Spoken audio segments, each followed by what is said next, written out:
그래서 오늘은 공평하지 않습니다 하나님이라는 말씀의 제목으로 우리 함께 은혜를 나누도록 하겠습니다. 여러분, 태초부터 인간 사회에 존재했던 것이 있습니다. 하나님께서 아담과 하와를 창조하셔서 하나님과 함께 살 때는 이것이 없었는데, 인간에게 죄가 들어오고 타락하게 되면서 가장 먼저 나타난 현상이 있었습니다. 그것이 무엇일까요? 뭘까요? 바로 남 탓입니다. 남 탓. 거짓말만큼이나 이 남 탓은 인류 역사의 장관 역사를 가지고 있어요. 이 아담과 하와 이 선악과 사건부터 시작되었으니 그 남 탓의 역사가 얼마나 오래되었는지 아마 인류의 시작과 함께 벌어졌다라는 것이죠.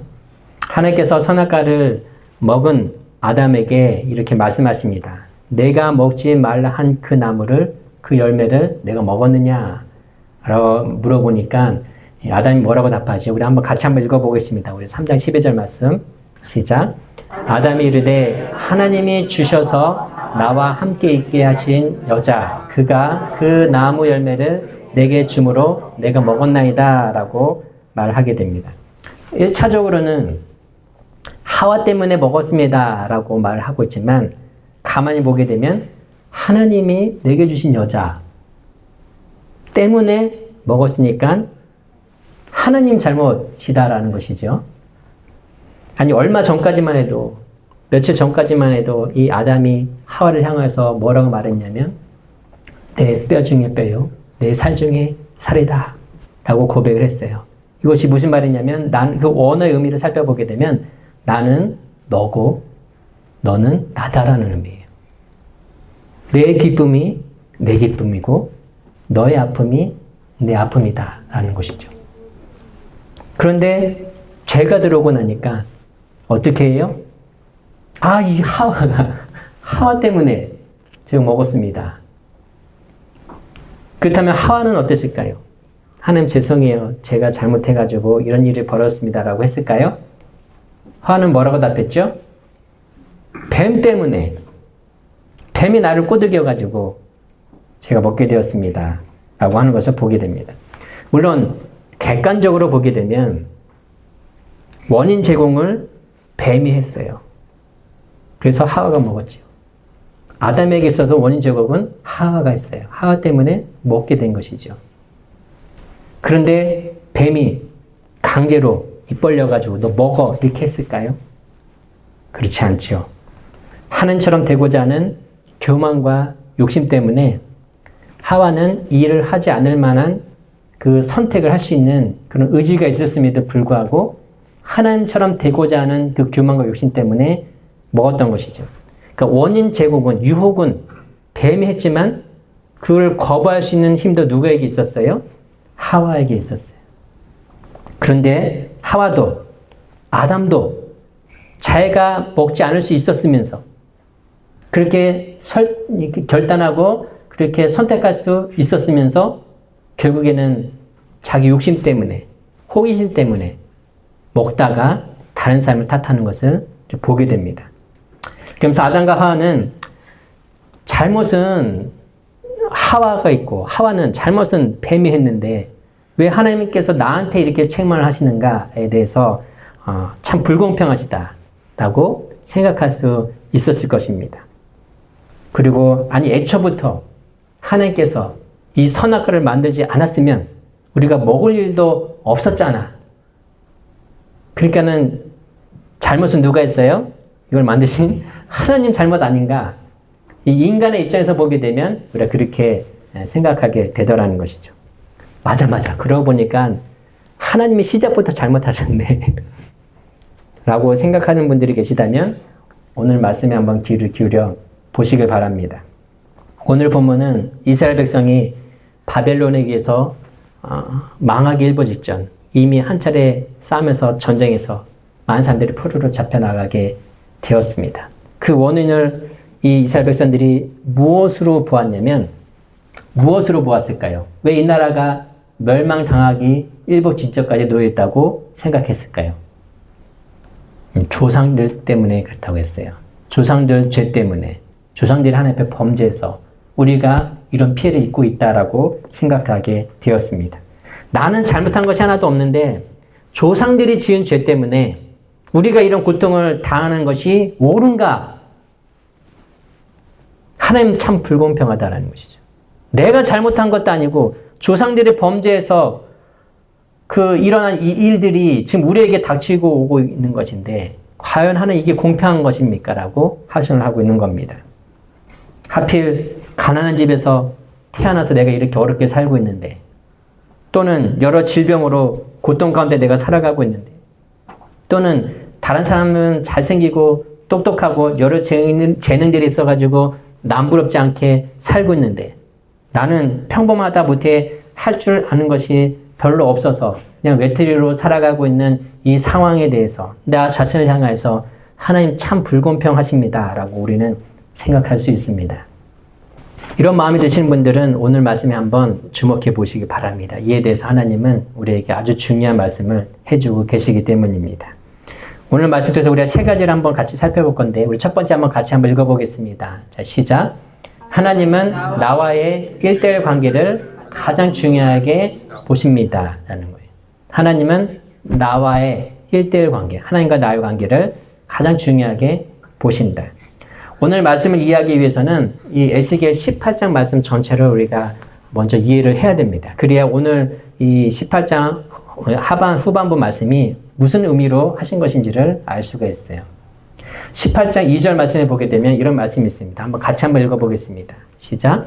너희가 이스라엘 땅에 관한 속담에 이르기를 아버지가 신 포도를 먹었으므로 그의 아들의 이가 시다고 함은 어찌 됨이냐라고 이야기를 해주고 있습니다. 말씀을 해주고 있어요. 그러니까 아버지가 신 포도주를 먹음으로 인해서 아들의 이가 시다라는 뜻은 당시 이스라엘 백성들이 속에서 관행되던 하나의 속담이었습니다. 무슨 말이었냐면 조상의 죄 때문에 후손들이 고통당한다는 것이죠. 엄마 아빠의 잘못 때문에 내가 어려움을 당한다라는 것입니다. 저 이스라엘 백성들이 바벨론에서 나라가 망하게 되었는데 그 원인을 이 사람들이 어디서 찾게 되었냐면 조상들의 범죄에서 우리가 이렇게 우리 시대 때 이런 어려움을 당하는 것이 아닌가라는 것이죠. 정확하게 말해서 잘못은 우리 엄마 아빠가 했고 할아버지 할머니가 했는데 왜 아무 죄도 없는 내가, 우리 가족이 이런 고통을 당해야 되는가에 대한 한탄인 것입니다. 내 삶에 이렇게 어려움을 당하고 힘들게 되어진 것도 다 부모 탓이라는, 조상 탓이라는 거죠. 오늘 하나님은 이 문제를 쉽게 이해하기 위해서 3대에 걸쳐서 세 부류의 사람을 설명해 주고 있습니다. 첫 번째로 이 18장 3반부에 보게 되면 한 의로운 사람이 등장하게 돼요. 한 의로운 사람. 하나님 보시기에 하나님 말씀을 가까이 하면서 누구보다 충직하게 성실하게 살아온 하나님의 의로운 사람이었어요. 이 사람에 대해서 9절 말씀을 보게 되면 이렇게 말씀해 주고 있어요. 같이 한번 읽어보겠습니다. 9절 말씀. 시작. 내 율례를 따르며 내 규례를 지켜 진실하게 행할진대 그는 의인이니 반드시 살리라. 주의 말씀이니라 라고 말씀해 주고 있어요. 그러니까 하나님 앞에 의인으로 살아간 그 사람은 반드시 산다는 것이죠. 그런데 두 번째 사람을 하나님이 설명해 주십니다. 이렇게 의로운 사람 가운데 태어난 아들이 있어요. 근데 이 아들은 아버지를 따라서 하나님 앞에 의롭게 살지 않고 아주 세상에 못된 것은 다 배워가지고 악하게 살았어요. 그렇다면 하나님께서 이 의로운 아버지를 보시면서 이 악하게 살고 있는 이 아들을 어떻게 하실까요? 여러분 어떻게 하실 것 같아요? 용서해 주시고 아빠 얼굴 봐서 내가 한번 참는다 덮어주실까요? 어떻게 하실 것 같으세요? 우리 13절 말씀 같이 한번 읽어보겠습니다. 자, 시작. 그가 살겠으나 결코 살지 못하리니 이 모든 가정의 일을 행하였은즉 반드시 죽을지라 자기의 피가 자기에게로 돌아가리라. 어떻게 된다고요? 반드시 죽는다. 아버지가 의인이어도 소용이 없다라는 것이죠. 부모가 아무리 하나님 앞에 의롭게 살았다 할지라도 그 아들이 악을 행하며 살아가게 되면 하나님의 심판을 피해갈 수 없다는 것. 여기서 하나님께서 세 번째 사람을 말씀해 주고 있어요. 하나님께서 이제 세 번째 사람을 이어서 설명해 주시는데, 이렇게 악한 그러니까 악한 아들 사이에서 태어난 또 다른 아들. 그러니까 첫 번째 의인의 사람에서 보게 되면 손주가 되는 것이죠. 혼자. 의로운 사람 밑에 악한 아들이 태어났는데, 이 악한 아들 사이에서 태어난 아이가 아버지처럼 악하게 살지 않고 이 아이는 또 하나님 앞에 의롭게 살아갔어요. 그러면 그 아이는 어떻게 될까요? 우리 19절 말씀 같이 한번 보겠습니다. 시작. 근데 너희는 이르기를 아들이 어찌 아버지의 죄를 담당하지 아니하겠느냐 하는도다. 아들이 정의와 공의를 행하며 내 모든 율례를 지켜 행하였으면 그는 반드시 살려니와. 뭐라고 말씀하고 계셔요? 반드시 산다. 비록 악한 아버지 밑에서 태어난 아이지만 그 아이가 하나님 앞에 정직하고 의롭게 살아가면 어떻게 하신다고요? 반드시 그 아이를 하나님이 살리신다라는 것이죠. 그러면서 결정적으로 20절에 이렇게 말씀해 주고 있어요. 같이 한번 읽어보겠습니다. 20절 말씀. 시작. 범죄하는 그 영혼은 죽을지라. 아들은 아버지의 죄악을 담당하지 아니할 것이요. 아버지는 아들의 죄악을 담당하지 아니하리니 의인의 공의로 자기에게로 돌아가고 악인의 악도 자기에게로 돌아가리라 라고 말씀해 주고 있어요. 무슨 말씀이에요? 의인의 공의도 자기에게로 돌아가고 악인의 악도 자기에게로 돌아간다는 것은 하나님께서 그 부모가 어떠한 사람인지, 그가 어떤 시대와 환경 속에 살아갔는지 이것을 보는 것이 아니라 어떠한 상황까지 있다 할지라도 그 사람이 하나님 앞에 어떻게 살아갔는가 이것을 보신다라는 것이죠. 아무리 우리 집에 계속해서 목회자 가정이거나 믿음으로 4대째, 5대째 되는 가정이라 할지라도 내가 예수를 믿지 않으면 하나님의 심판을 피해갈 수 없는 것이죠. 그러나 우리 조상이 대대로 우상 숭배하고 하나님 앞에 악을 행했던 가문이라 할지라도 내가 예수 믿고 하나님의 자녀로 살아가게 되면 어떻게 돼요? 반드시 살리신다는. 신명기 24장 16절 말씀 같이 한번 보겠습니다. 자, 시작. 아버지는 그 자식들로 말미암아 죽음을 당하지 않을 것이요 자식들은 그 아버지로 말미암아 죽임을 당하지 않을 것이니 각 사람은 자기 죄로 말미암아 죽음을 당할 것이니라라고 말씀해요. 하나님께서 이스라엘 백성들을 하나님의 자녀로 삼으시면서 율법을 주셨는데 처음부터 하나님께서 명시해 주셨어요. 각 사람은 자기 죄로 말미암아 죽게 될 것이다. 하나님께서 각 사람별로 이렇게 판단하시지 그 가문이 또 그 주변 환경이 어떠한지를 보고 판단하는 것이 아니다라는 것이다. 내 아내가 아무리 믿음 생활 잘한다 할지라도 내가 하나님 앞에 범죄하고 악을 행하면 어떻게 돼요? 아내는 하나님 앞에 구원을 얻겠지만 나는 하나님의 책망과 심판을 피해갈 수가 없는 겁니다. 각 사람은 자기 죄로 인해 죽임을 당한다는. 그래서 하나님은 나와 하나님과의 관계, 모든 사람들은 다 하나님과 1대1의 관계로 놓여져 있다는 거예요. 다른 누가 나의 구원에 관여할 수가 없습니다. 이스라엘 백성은 바벨론에 의해서 나라가 멸망당하게 되는 정말 실제적인 초유의 상황까지 오게 되었는데 이스라엘 백성들은 뭐라고 생각했냐면 조상들의 죄 때문에 우리가 이런 일을 당한다라고 생각을 했어요. 비록 맞아요. 조상들의 죄 때문에 그 이전에 왕들이 하나님 앞에 악을 행하고 그 정말 조상들이 하나님 앞에 이루 말할 수 없는 참담한 악을 행했기 때문에 하나님께서 이스라엘 민족의 심판을 선언하셨어요.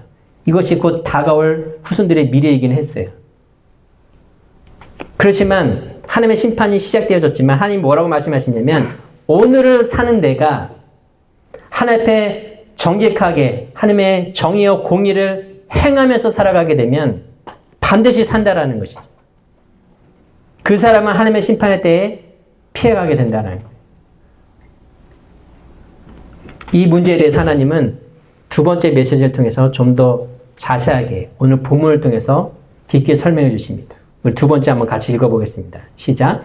죄에서 돌이키면 반드시 살고 죽지 않습니다. 오늘 보면 21절에 이렇게 시작하고 있어요. 같이 한번 읽어보겠습니다. 시작. 그러나 악인이 만일 그가 행한 모든 죄에서 돌이켜 떠나 내 모든 율례를 지키고 정의와 공의를 행하면 반드시 살고 죽지 아니할 것이라 라고 말씀해 주고 있어요. 하나님은 이스라엘 민족에게 엄청난 말씀을 주고 계십니다. 비록 내가 지금까지 악하게 살아서 하나님의 심판을 피해갈 수 없는 상황 가운데 있다 할지라도, 그런 존재다 할지라도, 그러나 내가 지금이라도 하나님께서 말씀하실 때 지금이라도 내가 행한 모든 죄에서 지금 돌이켜서 떠나 하나님의 말씀을 지키고 정의와 공의를 행하는 삶을 살게 되면 반드시 살고 죽지 않는다는. 비록 조상들이 하나님 앞에 범죄해서 심판받아 나라가 멸망당하게 되는 상황에 놓여져 있다 할지라도 내가 오늘 행한 모든 죄에서 돌이켜 떠나고 지금이라도 하나님 말씀 앞에 내가 순종해서 정의와 공의를 하며 살아가게 되면 반드시 산다라는 거예요. 이 심판의 때를 하나님께서 그 세대 가운데 주지 않으신다라는 것이죠.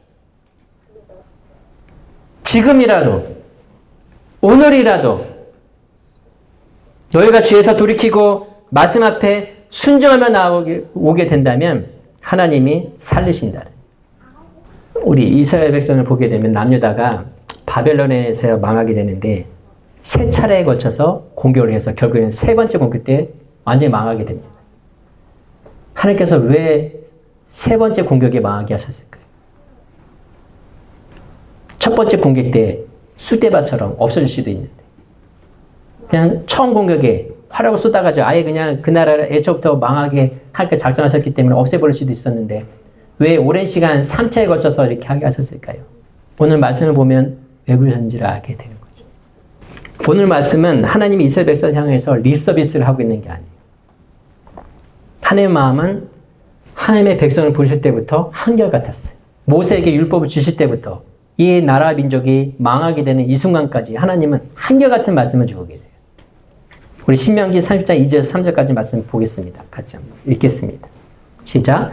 너와 내 자손이 내 하나님 여호와께로 돌아와 내가 오늘 내게 명령한 것을 온전히 따라 마음을 다하고 뜻을 다하여 여호와의 말씀을 청종하면 내 하나님 여호와께서 마음을 돌이키시고 너를 긍휼히 여기사 포로에서 돌아오게 하시되 내 하나님 여호와께서 흩으신 그 모든 백성 중에서 너를 모으시리니 라고 말씀해 주고 있습니다. 하나님은 내가 실수를 했든 고의를 했든 내가 하나님 앞에 범죄해서 심판받을 수밖에 없는 상황에 놓여졌다 할지라도 지금이라도 하나님 말씀대로 돌이켜서 회개하고 나오게 되면 하나님이 긍휼히 여겨주시고 품어주신다. 이사야는 하나님의 이런 마음에 대해서 이렇게 설명했어요. 우리 이사야 55장 7절 말씀 같이 읽겠습니다. 자, 시작. 악인은 그의 길을, 불의한 자는 그의 생각을 버리고 여호와께로 돌아오라. 그리하면 그가 긍휼히 여기시리라. 우리 하나님께로 돌아오라. 그가 너그럽게 용서하시리라. 선지자 유엘은 이렇게 말씀했어요. 우리 2장 13절 말씀 같이 한번 읽겠습니다. 시작. 너희는 옷을 찢지 말고 마음을 찢고 너희 하나님 여호와께로 돌아올지어다. 그는 은혜로우시며 자비로우시며 노하기를 더디하시며 인애가 크시사 뜻을 돌이켜 재앙을 내리지 아니하시니라고 말씀을 해주고 있어요. 하나님은 어떠한 분이세요? 옷을 찢지 말고 마음을 찢으라는 거예요. 마음을 찢으라는 게 무슨 뜻이겠어요?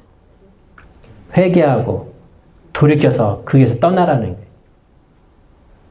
그러면 하나님께서 하나님께로 여호와께로 돌아오게 되면 하나님이 은혜로우시고 자비하시고 노하기를 더디하시는 그 하나님께서 뜻을 돌이키신다. 사도 바울은 사도행전 3장 19절 말씀에 하나님의 마음을 이렇게 표현을 했어요. 같이 한번 읽어보겠습니다. 시작. 그러므로 너희가 회개하고 돌이켜 너희 죄 없이 함을 받으라. 이같이 하면 새롭게 되는 날이 주 앞으로부터 이를 것이요 라고 말씀해 주고 있어요. 여러분, 하나님의 심판 앞에서 하나님께서 원하시는 것이 무엇일까요? 하나님께서 오죽하면 북이스라엘도 그렇게 멸망했는데 남유다도 하나님께서 택하신 민족, 하나님께서 세우신 나라, 하나님의 손으로 무너뜨리겠습니까? 하나님의 심판 앞에서 하나님이 원하시는 것이 무엇일까요? 지지료도 말 안 듣는 것들. 이번 기회에 내가 싹 다 그냥 뿌리까지 뽑아가지고 뼈도 못 치르게 내 분노와 증오로 너희들 완전히 멸절시키려. 사람들이 막 하나님의 그 심판 앞에 비명 지르고 고통 가운데 죽어나는 것을 하나님이 통쾌하게 여기시고 기뻐 여기실까요? 그렇지 않죠. 내가 아무 잘못도 없고 문제가 없는데 내 인생에 재수가 없으려니 부모를 잘못 만나서 시대를 잘못 만나서 누구 때문에 무엇 때문에 남 탓, 세상 탓, 신세 한탄하면서 살아가는 것을 하나님이 원하실까요? 아닙니다. 오늘 말씀 통해서 우리에게 주시는 하나님 메시지가 뭐냐면 남 탓, 세상 탓, 환경 탓 하지 말라는 거예요. 하나님은 내 선택, 내 결정, 내 행위대로 판단하시고 보신다는 거예요. 결정하신다는 거예요. 한 사람 한 사람 어떤 시대든 간에 어떻게 살았는지 하나님 앞에서 어떻게 살았는지 한 사람 한 사람 그 사람의 결정, 그 사람의 행동, 그 사람의 판단, 살았던 삶을 통해서 하나님은 결정하신다. 지금이라도 하나님 앞에 회개하고 돌이켜서 죄된 길에서 떠나 하나님 말씀 앞에 내가 정의와 공의를 행하는 그런 믿음의 삶을 살아가게 되면 그저 내가 믿는다고만 말만 하는 것이 아니라 말씀 앞에 순종하고 정의와 공의를 행하는 삶을 살아가게 되면 하나님께서 반드시 살리신다는 반드시 살리신다는 여기서 하나님께서 마지막 세 번째 우리에게 말씀을 주시는데 우리에게 굉장히 중요한 말씀을 주세요. 4번째 한번 같이 읽어보겠습니다. 시작. 의인이 불의를 행하면 그가 행한 의로운 일은 하나도 기억되지 않습니다. 23장, 우리 23절, 24절 말씀 오늘 본 말씀 같이 한번 보겠습니다. 시작. 주 여호와의 말씀입니다. 내가 어찌 악인이 죽는 것을 조금인들 기뻐하랴. 그가 돌이켜 그 길에서 떠나 사는 것을 어찌 기뻐하지 아니하겠느냐. 만일 의인이 돌이켜 그 공의에서 떠나 범죄하고 악인이 행하는 모든 가증한 일대로 행하면 살겠느냐. 그가 행한 공의로운 일은 하나도 기억함이 되지 아니하리니 그가 그 범한 허물과 그 지은 죄로 죽으리라. 말씀해 주고 있습니다. 하나님은 앞서서 우리에게 죄인된 심판받을 수밖에 없는 우리들을 향하여서 희망의 말씀을 주고 계시지만 동시에 우리에게 경각심을 끼워준 말씀을 동시에 주고 계세요. 만일 의인을 하나님 앞에 의인으로 살다가 하나님의 자녀로 선하게 살다가 어떤 한 기점을 통해서 악인들과 같이 살게 되면 그 의인이 그동안 해왔던 공의로운 일들은 하나님이 하나도 기억하지 않겠다라고 말씀해 주고 그 지은 죄로 인해서 죽을 것이다 라고 말씀해 주고 있어요. 의인이 하나님 앞에 악을 행하고 정말 하나님의 길을 떠나서 범죄하는 삶을 하나님 그냥 두지 않으신다는. 우리는 하나님의 성품을 생각해 볼 때 항상 사랑의 하나님, 죄인이지만 회개하면 다시 용서해 주시고 품으시는 하나님의 은혜를 항상 생각합니다. 그래서 내가 비록 악하게 어리석게 제 유혹을 이기지 못하고 이렇게 살아가지만 그래도 우리가 담대하게 주님 앞에 나와 예배하는 이유가 뭐예요? 그래도 회개하면 하나님이 용서해 주시고 긍휼해 주시니까 그 은혜로 살아가죠. 그런데 하나님은 의인이 죄를 범하게 될 때 회개하지 않으면 그 길에서 돌아서지 않으면 반드시 심판으로 죽게 될 것이다 라고 말씀해 주고 있어요. 내가 과거에 얼마나 하나님을 뜨겁게 사랑하고 하나님 앞에 헌신을 다했는지 내가 옛날에 하나님 앞에 얼마나 충성되이 섬겨왔는지 하나님은 다 기억하실 거예요. 다른 사람은 몰라도. 그런데 오늘 내가 하나님 앞에 범죄하고 살아가고 있다면 그 이전에 의로운 일을 하는 게 다 기억하지 않겠다는 것이죠. 하나님께서 보시는 것은 과거에 내가 어떠한 삶을 살아가는 게 아니라 오늘 지금 내가 하나님 앞에 어떻게 서고 있는가, 오늘 하루를 하나님 앞에 어떻게 살아가고 있는가가 하나님은 모든 것의 판단의 기준이 되신다는. 과거에는 믿음을 가지고 성실하게 살았으나 오늘 내가 다른 세상 사람들과 같이 똑같이 악인들의 모습과 똑같이 그렇게 죄짓고 살아가게 되면 지금까지 있었던 그 모든 공의로운 일들을 단 하나도 기억하지 않겠다. 하나님 선언하신 것이죠. 이스라엘 초대 왕이었던 사울은 누구보다 겸손한 왕이었어요. 그래서 하나님 앞에 인정받아서 이스라엘의 초대 왕으로 세워지게 되었던 것이죠. 근데 그의 말년은 어떠합니까? 하나님 앞에 온갖 불순종으로 하나님 무서운지 모르고 죄짓고 살다가 결국 하나님의 영이 그의 사울에서 떠나가게 되었어요. 비참한 종말을 맞이했죠. 솔로몬도 마찬가지입니다. 하나님 앞에 지혜를 구하는 이 솔로몬을 하나님께서 귀하게 보시고 다윗을 이을 왕으로 하나님께서 솔로몬을 택정하셨어요. 그런데 그의 말년이 어떠합니까?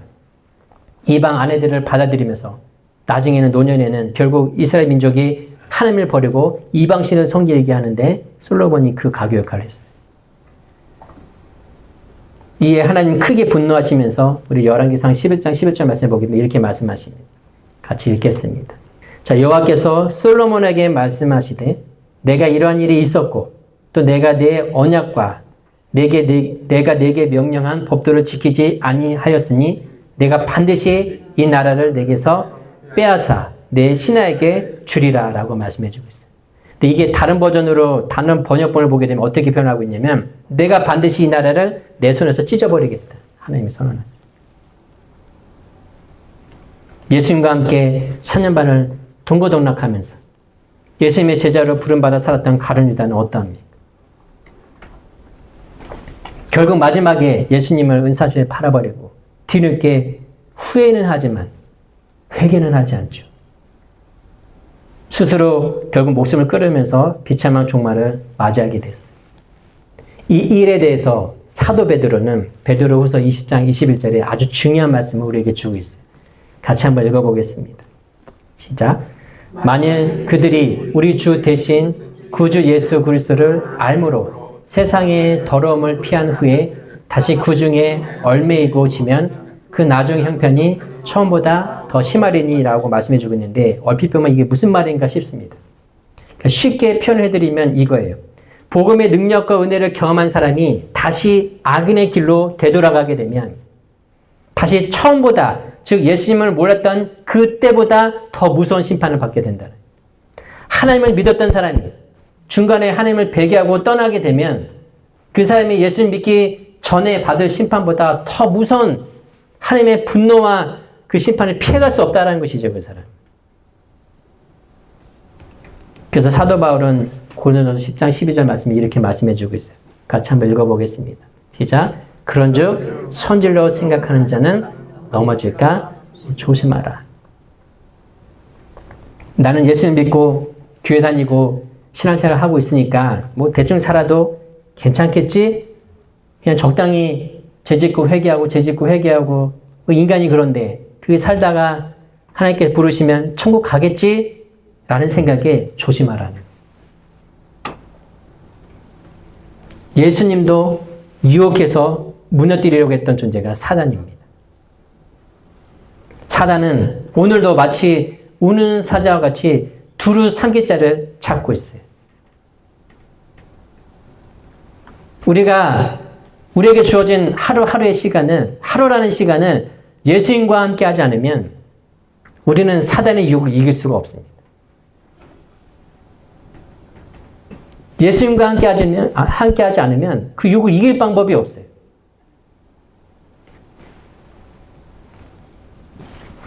교회를 힘들게 하고 고통을 주는 것은 가만히 살펴보면 예수님을 안 믿는 사람들이 교회를 힘들게 하고 어렵게 하는 게 아니더라고요.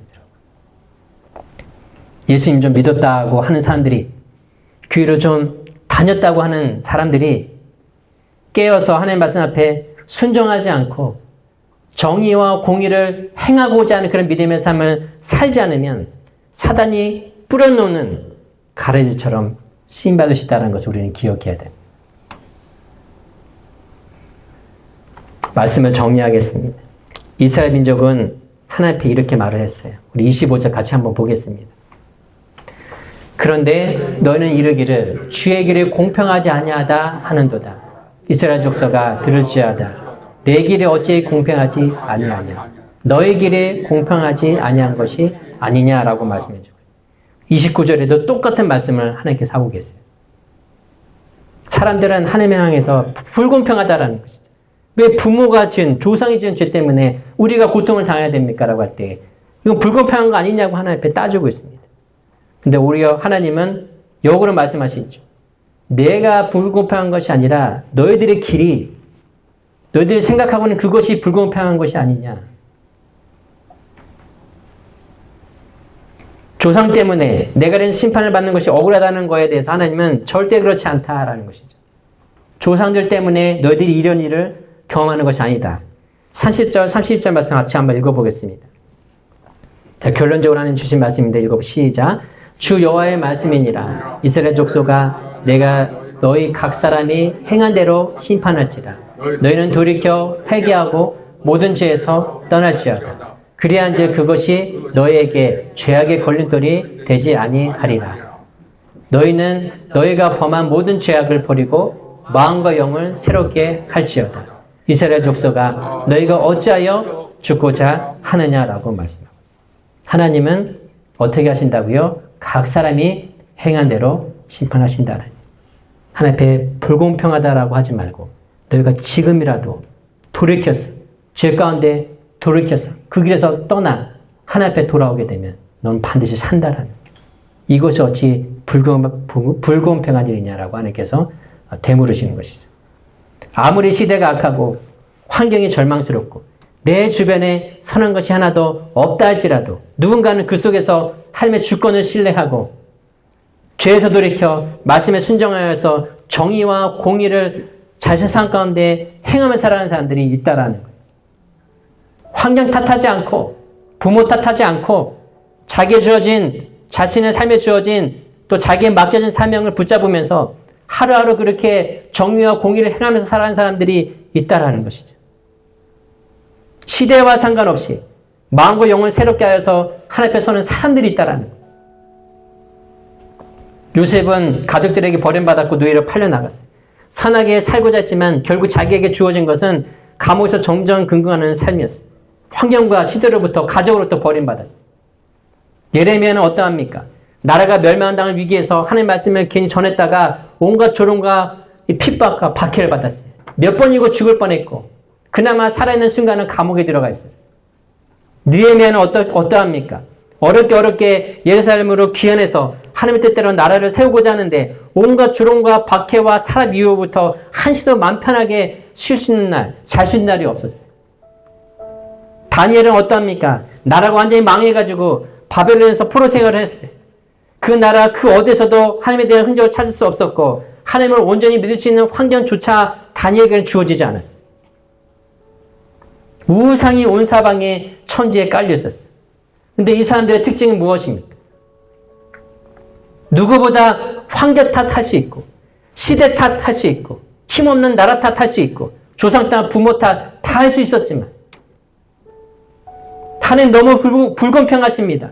왜 내 인생에 이런 일들을 겪게 하십니까? 라고 충분하게 항변할 수 있는 사람들이었지만 그들은 자신이 있는 곳에서 하나님의 자녀로 신실하게 살아갔어요. 자신이 처한 이 환경 속에서도 하나님의 이름이 높임 받으실 수 있도록 살아갔다라는 거예요. 그래서 그들의 삶 속에서 하나님의 영광을, 하나님의 은혜를, 하나님의 능력을 경험할 수 있었던 것이죠. 그 악한 세대 가운데서도 하나님께서 그렇게 귀하게 사용하셨던 것입니다. 우리는 어떠합니까? 혹 우리도 하나님 앞에 하나님 내 인생 왜 이렇습니까? 너무 불공평합니다. 라고 하나님 앞에 원망하고 계신 분 안 계십니까? 그렇다면 오늘 우리에게 말씀하시는 하나님 말씀에 다시금 주목해 보시기 바랍니다. 하나님은 각 사람에게 행한 대로 갚아주시는 분이에요.